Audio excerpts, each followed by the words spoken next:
बिस्मिल्लाहिर्रहमानिर्रहीम। Welcome to Z law academy. आज हम क्वेश्चन नंबर 3 डिस्कस करेंगे क्योंकि हमने पास्ट पेपर स्टार्ट किए हुए हैं, ठीक है, जिसमें हम हर एक पास्ट पेपर में वन बाय वन डिस्कस करेंगे। ये आज का हमारा क्वेश्चन नंबर 3 है, जिसमें हम डिस्कस करेंगे खुला को और जो ग्राउंड्स को डिस्कस करेंगे जिसके थ्रू एक औरत डिग्री ऑफ डाइवोर्स ले सकती है फ्रॉम हर हस्बैंड, ठीक है, अपने हस्बैंड से डाइवोर्स ले सकती है with the help of the court, ठीक है। ये इस क्वेश्चन में दो क्वेश्चन आ जाते हैं, एक तो खुला के बारे में आ जाता है, एक ग्राउंड्स है, ठीक है, उनको डिस्कस करेंगे। तो चलो स्टार्ट करते हैं आज का टॉपिक। तो इंट्रोडक्शन से स्टार्ट करते हैं। सबसे पहले तो मैं ये बताना चाहूँगा, क्योंकि मैंने ये खुला और इंट्रोडक्शन में ये जो dissolution of Muslim marriage act के जो ग्राउंड्स हैं उनको थोड़ा सा सेपरेट इस वजह से लिखा हुआ है, क्योंकि जो ग्राउंड्स हैं वो जुडिशियल डाइवोर्स में आ जाते हैं, क्योंकि वो उन ग्राउंड्स के थ्रू एक औरत सेपरेशन ले सकती है अपने हस्बैंड से with the help of the court, ठीक है। और जो खुला होती है वो एक्स्ट्रा जुडिशियल डाइवोर्स है। तो इस वजह से मैंने थोड़ा सा वो दिया हुआ है, अलग अलग पैराग्राफ में लिखे हुए ताकि आपको समझ आ सके। सबसे पहले तो हम ग्राउंड्स को देखेंगे, ये ग्राउंड्स किधर डिस्कस हुए हैं, ठीक है। जो ग्राउंड्स है वो resolution of Muslim marriage act 1939 में है, सेक्शन 2 में डिस्कस है। अगर एक औरत वो क्लेम करती है, एलिगेशन लगाती है अपने हस्बैंड पे, ठीक है, कि किसी भी ग्राउंड असल में एलिगेशंस है, हस्बैंड के ऊपर एलिगेशंस है, कि उन एलिगेशंस के थ्रू एक औरत सेपरेशन ले सकती है। सबसे पहले अगर वो एलिगेशन लगाती है, इल्जाम लगाती है, तो बर्डन ऑफ प्रूफ जो होगा वो औरत के कंधों पे होगा, औरत उसको साबित करेगी, ठीक है। अगर औरत उसको साबित कर देती है तो जो अदालत होती है वो उसको डिक्री दे देती है डिसोल्यूशन ऑफ मैरिज की, ठीक है। और उसके साथ साथ और भी बेनिफिट उसको प्रोवाइड कर देती है, हस्बैंड से लेके उसको बेनिफिट भी देते हैं औरत को। अगर वो उसको साबित नहीं कर पाती तो इसके बदले वो जो डिग्री होती है वो ख़त्म हो जाती है, और वो औरत पाबंद होती है अपनी जो राइट ड्यूटीज़ है वो परफॉर्म करने के, जो टूवर्ड्स हर हस्बैंड होती है, ठीक है। तो ये हमारे पास ये ग्राउंड्स होते हैं, वो सेक्शन 2 में डिस्कस है, उनको फर्दर वन बाय वन हम डिस्कस करेंगे। इसके बाद हम खुला पे आते हैं। खुला क्या होती है? खुला होता है बेसिकली म्यूचुअल कंसेंट पे एक डाइवोर्स होता है, ठीक है, जिसमें औरत जो होती है वो प्रपोजल देती है अपने हस्बैंड को, कहती है कि मैं अलहदगी इख्तियार करना चाहती हूँ। अगर हस्बैंड उसको एक्सेप्ट कर लेते हैं, ठीक है, दोनों म्यूचुअली एग्री हो जाते हैं, ठीक है, तो उसमें डाइवोर्स हो जाता है। मगर इसमें एक और चीज भी होती है, जो कंसिडरेशन होता है, ठीक है, हक महर होता है, वो उसको वो जो होता है वो उसको छोड़ना पड़ता है औरत को, तो तभी खुला होती है, ठीक है।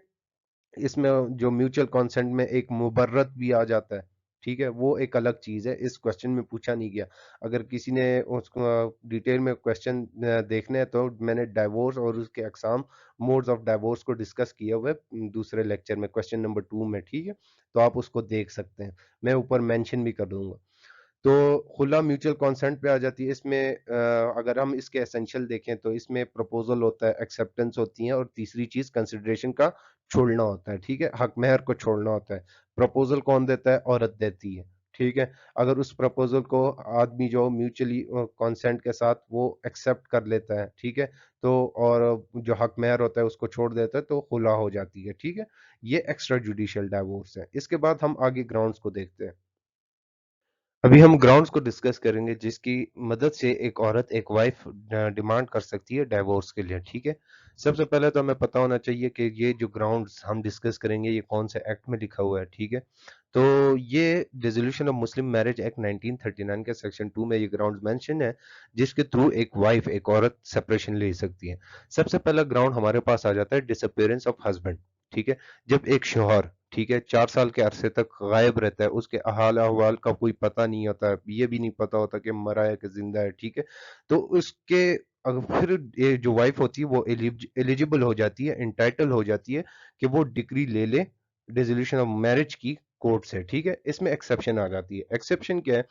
कि जो डिग्री दी होती है कोर्ट ने, ये इम्पोज इफेक्ट कब करती है? जब छः इसके डिग्री जब देते हैं तो उसके 6 महीने के बाद ये इफेक्ट करती है, ये डिग्री जो कोर्ट ने दी होती है, ठीक है। अगर इस अरसे के दरमियान एक शौहर वापस आ जाता है और कोर्ट को सेटिस्फाई कर देता है कि मैं अपने राइट्स एंड ड्यूटीज परफॉर्म कर सकता हूँ, तो ये डिग्री खत्म हो जाती है, ठीक है।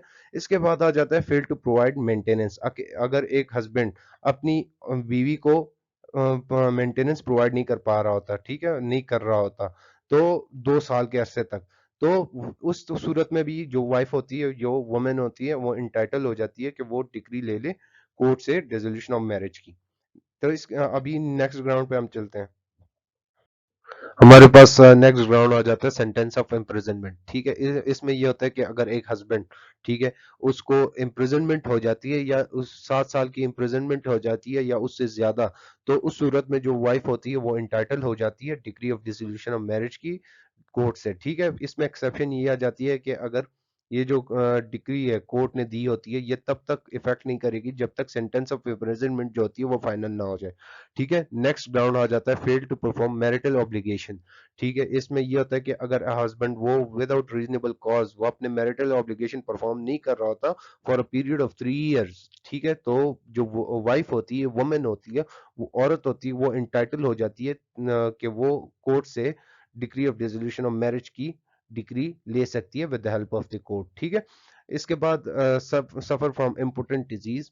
ठीक है, इसमें ये कहते हैं कि अगर एक बंदा, ठीक है, एक हस्बैंड, वो इम्पोर्टेंट डिजीज से सफर कर रहा है at the time of marriage, ठीक है, या वो कंटिन्यू टू डू सो, ठीक है, उससे आगे भी वो मतलब उसका ये कंफर्म होता है कि वो इम्पोर्टेंट है। ठीक है, तो उस सूरत में ये हो सकता है कि वो औरत जो होती है वो अपने आप को अलहदा कर सकती है with the help of the court, divorce ले सकती है, सेपरेट कर सकती है। इसमें एक्सेप्शन ये आ जाती है कि अगर ये बंदा कोर्ट को सेटिस्फाई कर दें, ठीक है, एक्सेप्शन में ये होता है सेटिस्फाई कर दें कि ये जो इम्पोर्टेंट डिजीज है या ये डिजीज है, ये क्योरेबल है, ये ठीक हो सकती है, तो ये जो इम्पोर्टेंट डिजीज ग्राउंड पे जो सेपरेशन या डिग्री ली होती है वो खत्म कर सकते हैं। ठीक है, तो इसके बाद नेक्स्ट ग्राउंड पे चलते हैं।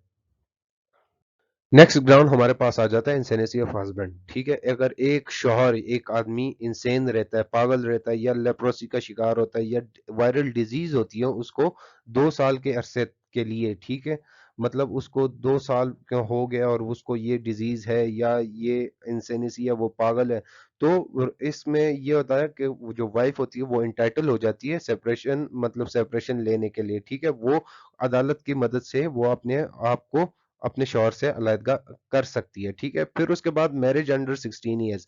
इस ग्राउंड में ये होता है कि अगर एक औरत की शादी उसके बाप ने 16 साल के एज में कर दी है, तो जब ये वो औरत 18 साल की एज अटेंड कर लेगी तो वो अपनी शादी को रेपुडिएट कर सकती है।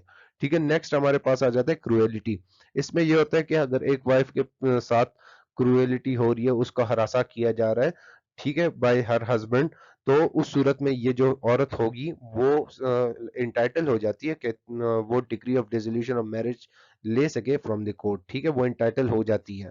इसके अलावा जो हमारे पास और भी टाइप्स है क्रुएलिटी के, जो ग्राउंड्स है जिसके थ्रू, जिसकी मदद से एक औरत अ, अपने आप को अलहदा कर सकती है with the help of the court. जिस तरह हैबिचुअल असॉल्ट हो गया, ठीक है, अगर एक औरत को हैबिचुअली असॉल्ट किया जा रहा है, असॉल्ट किया जा रहा है, ठीक है, हैबिचुअली, या उसको हरासा किया जा रहा है बाय हर हस्बैंड, तो उस सूरत में वो अपने आप को अलहदा कर सकती है। एसोसिएशन विद बैड वुमेन, ठीक है, अगर एक औरत को उस दूसरी बुरी औरतों के साथ तशबीह दी जा रही है तो उस ग्राउंड पे भी वो अलहदगी इख्तियार कर सकती है। Immoral life disposition from property, या उसको प्रॉपर लाइफ नहीं दी जा रही, टेक केयर नहीं दिया जा रहा, ठीक है, उसकी जो प्रॉपर्टी है उसको जब्त कर दिया हो, ठीक है, और उसके अगर उस सूरत में भी उसको क्या नाम है वो अलहदगी इख्तियार कर सकती है। ठीक है, अगर उसको उसके रिलीजियस अफेयर में रुकावट बन रहा है, ठीक है, हस्बैंड, तो तब भी वो उससे अलहदगी इख्तियार कर सकती है। ठीक है, या उसके साथ इक्वल ट्रीटमेंट नहीं किया जा रहा, तो ये ग्राउंड्स है। और इसके अलावा और भी ग्राउंड्स है जो क्रुएलिटी में आ जाते हैं, तो उसमें भी एक औरत सप्रेशन हासिल कर सकती है। ठीक है, इन ग्राउंड्स पे वो अपने शौहर से अलहदगी इख्तियार कर सकती है। तो ये हमारे पास ग्राउंड्स हो गए जिनको हमने डिटेल से डिस्कस कर लिया। अगर आपको मेरा लेक्चर पसंद आया तो मेरे चैनल को सब्सक्राइब करें, बेल आइकन को प्रेस करें ताकि आने वाली अपडेट्स आपको मिलती रहे। शब खैर एंड अल्लाह हाफिज।